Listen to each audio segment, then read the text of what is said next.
بسم اللہ الرحمن الرحیم۔ وادی طور سینا پر رب سے پہلا کلام، نبوت اور معجزات کی عطا۔ موسیٰ علیہ السلام کو مدین آئے کافی عرصہ بیت گیا تھا۔ ایک دن شدت سے اپنے ملک کی یاد ستانے لگی۔ آپ علیہ السلام نے شعیب علیہ السلام سے اجازت لے کر اپنی بیوی کو ساتھ لیا اور واپس اپنے ملک کی طرف ہجرت کا قصد کیا۔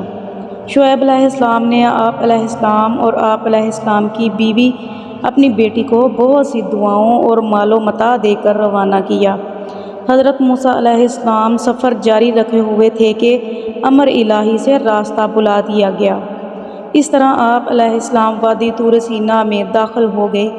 آپ علیہ السلام اس تلاش میں تھے کہ کوئی ایسا شخص ملے جو ہماری صحیح رہنمائی کرے۔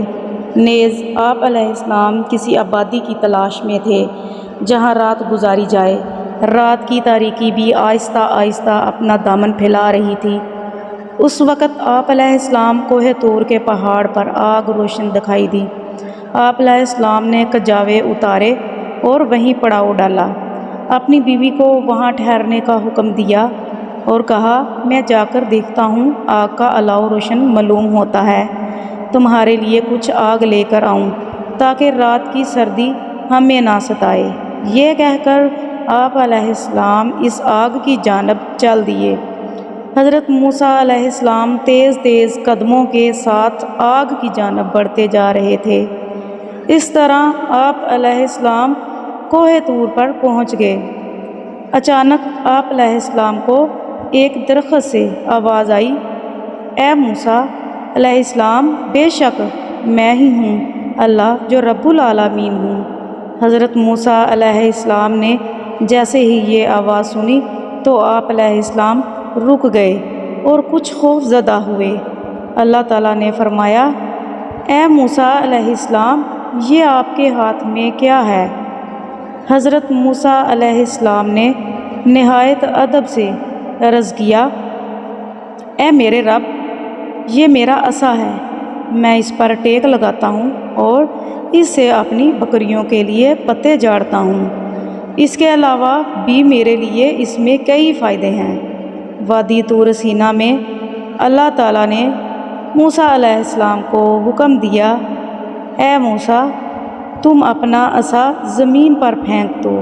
موسیٰ علیہ السلام نے حکم الہی کے مطابق اپنا عصا زمین پر پھینک دیا۔ موسیٰ علیہ السلام کے عصا پھینکتے ہی عصا سانپ میں تبدیل ہو گیا اور موسیٰ علیہ السلام کے دیکھتے دیکھتے وہ سانپ ایک بڑا اژدہا بن گیا۔ موسیٰ علیہ السلام نے اژدہا کو دیکھا تو ڈر گئے اور بھاگنے کی ترکیب سوچی، لیکن رب کریم نے فرمایا، ڈرو نہیں موسیٰ علیہ السلام، جنہیں رسول بنایا جاتا ہے وہ ڈرا نہیں کرتے۔ یوں اللہ تعالیٰ نے موسیٰ علیہ السلام کو نبوت عطا فرمائی اور اپنے رسولوں میں شامل کر لیا۔ اسی طرح موسیٰ علیہ السلام کا خوف بھی ختم ہو گیا اور حضرت موسیٰ علیہ السلام کو نبوت کا یہ پہلا معجزہ عطا ہوا۔